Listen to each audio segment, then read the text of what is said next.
Okay, so now this is how you add sound files into Soundation, each track, and you can add extra tracks.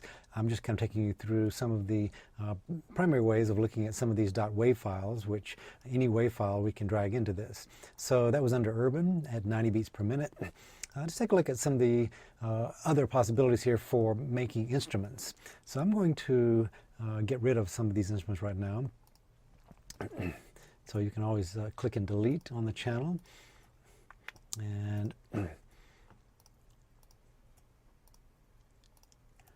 right, so we're now back to just a couple of audio tracks here and the simple 2 instrument tracks. So let's take a look at these instrument tracks for a second here.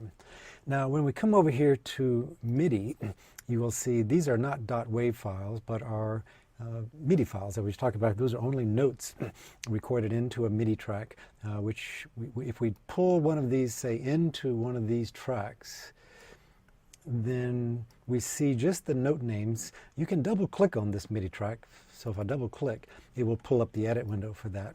We can do a zoom in and see all of the notes that are there. And this would be each individual pitch. Now, we do see 3 different kind of commands here. So with the little arrow key, we can move each of these notes around if we want to transpose them. With this one, we can draw new notes, which we can then go back to the arrow and move those around if we want. We can hit delete. This is a volume control, so this will be a MIDI volume change. So any note that I click on with that command on, you click and hold your mouse down.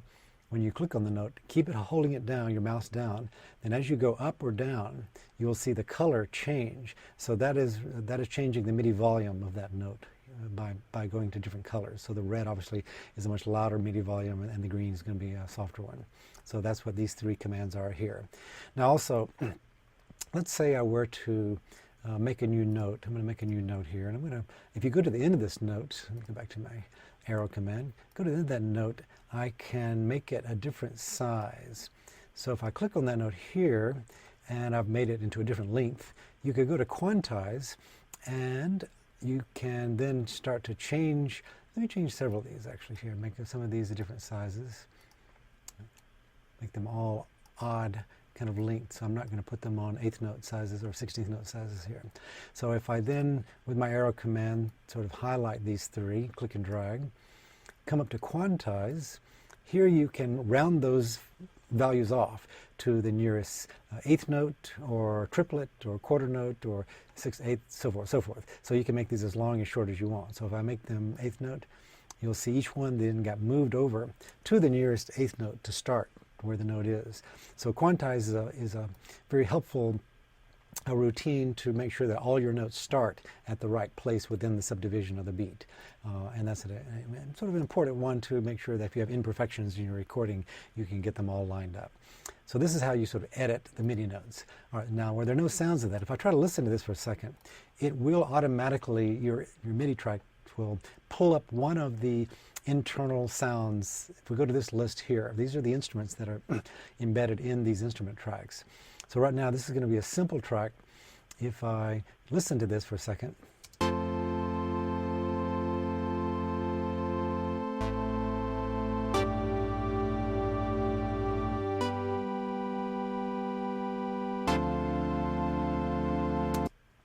we can change the instruments. If we go to mono, we can pull up the mono sounds. Let me go back to the simple for a second so you can look at what that was here. So here is the simple synthesizer we have here.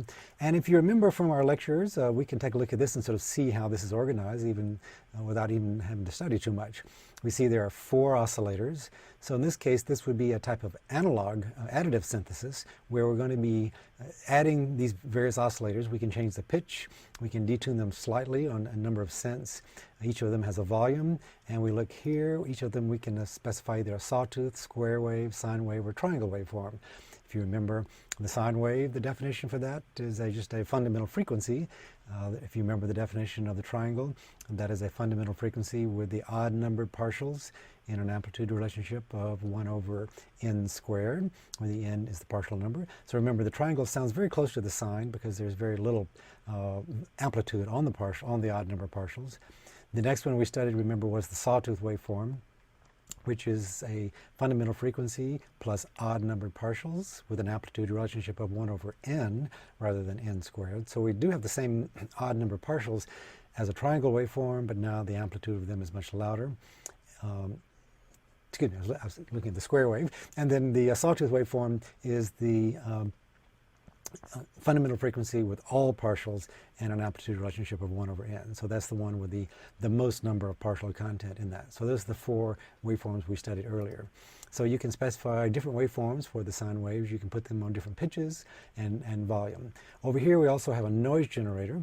And remember we talked about sort of white noise, pink noise, different kind of where the frequency or the amplitude of the frequency ranges. So we can change the coloring of that by changing that spread of frequency amplitude and the volume of that noise operator. Down here we see a filter envelope and an amplitude envelope. Remember the envelope generator had an attack, decay, sustain, release. This one also has an intensity on it. But in this case, this will be an envelope generator plugged into our filter. This is a low-pass filter. Down here we can vary the cutoff of that frequency. So if we have the cutoff frequency here, then it will be attenuating all the frequencies below that cutoff range. So we may not even hear anything at that point. So if we take the cutoff frequency all the way to the top on a low-pass filter, then it's going to be attenuating no frequencies. Remember, the resonance was a way of increasing the amplitude around the cutoff frequency point. So wherever that is, we will be able to hear a range of frequencies by turning up the resonance all the way. So let's take that all the way to the top. So in some ways we've bypassed the filter now. So this would be a envelope generator plugged into that where we could trigger that filter based upon a certain time variant filter here. Then down here we have an envelope generator for the amplifier.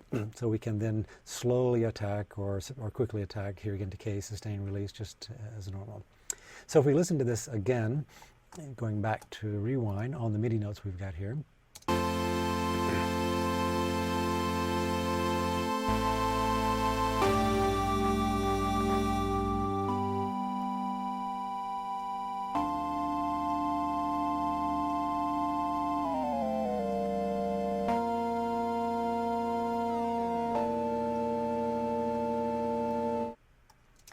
So I could set that again. I was changing the volume, changing the pitch, changing the waveform of these. You can then hear what that does into the combination of this additive synthesis sound.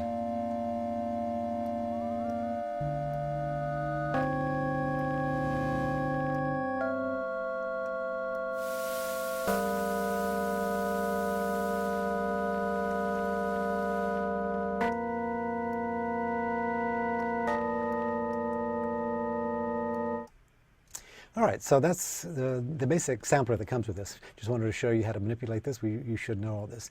There are also some presets up here which would give us certain kind of settings for these that you can try out a lot of these. So this is the simple analog synthesizer, essentially, that comes with this.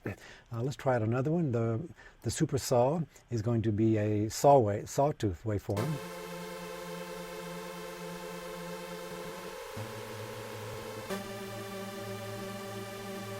And here again, there are a number of presets with this. So you can try out some of these, and you know, the sawtooth waveform has that particular quality to it, which we've seen before. I'll come back to the drum machine in just a second. This is an interesting, the sampler is what this is, and there are a number of preset samplers. Rather than synthesizer we had in the other one, these are recorded sample sounds. So if we want to hear an acoustic piano sound, then you'll see that sample loaded in. We can listen to this. So this is playing the sound with those MIDI notes, triggering that acoustic piano sound. If I want to change this to an organ, a B3 organ sound,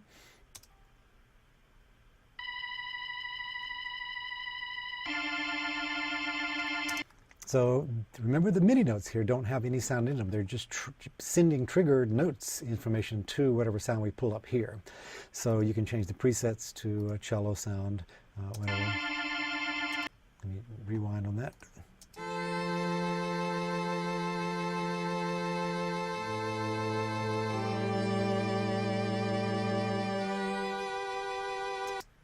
All right, so this is the sampler, which has some pretty interesting little sounds in it. Let's go on down to the wub machine, which is another interesting really sort of analog synthesizer with a little bit more variance on it. You see here oscillator 1, which you can vary that if we click on this from a sawtooth waveform to, actually, excuse me, that was triangle waveform to a sawtooth waveform to a square wave here. And then we can change the pitch by varying it here. And we have a volume gain control here. You can also change the shape of that, which has a little bit of the effect of the waveform. Will have a certain variance to the amplitude on the overtones. And then this will have a portamento glide between pitches. When you play pitches, you can move between those. Then the same thing on oscillator 2, and then we also have a sort of a subwoofer, a low frequency oscillator here, which we can set up for gain as well. And then moving on down here, we do have a ability to change the filter type from low pass, high pass, peak, notch, band pass, which we've all talked about. There's the cutoff frequency, resonance, and then really how much filter drive, sort of how loud the filter will section. Then here's the control for the LFO section. So if we want to change to the various waveforms, we also have the sawtooth up or down added to this one. And then this is a speed, which would be the frequency of our low frequency oscillator. Depth, phase, key triggering, how much key tracking is involved in that. And then we can turn the loop on or not, or re-trigger it. I'll come back to that in just a second. Then this is really a combination of loudness and distortion, which you can add into the signal down here. It's sort of called filth, sort of super loudness. You can add the amount, and then whether this part is active or not, you can turn on these separately. So we'll come back to this in a second. But let's try out some of the presets on this, which there are quite a few presets. We can just sort of try some of the sounds that are already made on this, and you'll see different configurations. Let's rewind. We'll go back to listen to our MIDI file, play the sounds here.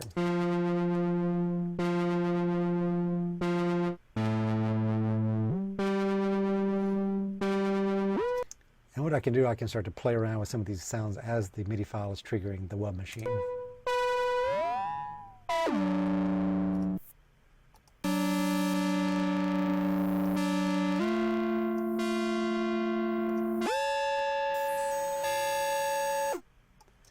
And rewind that way.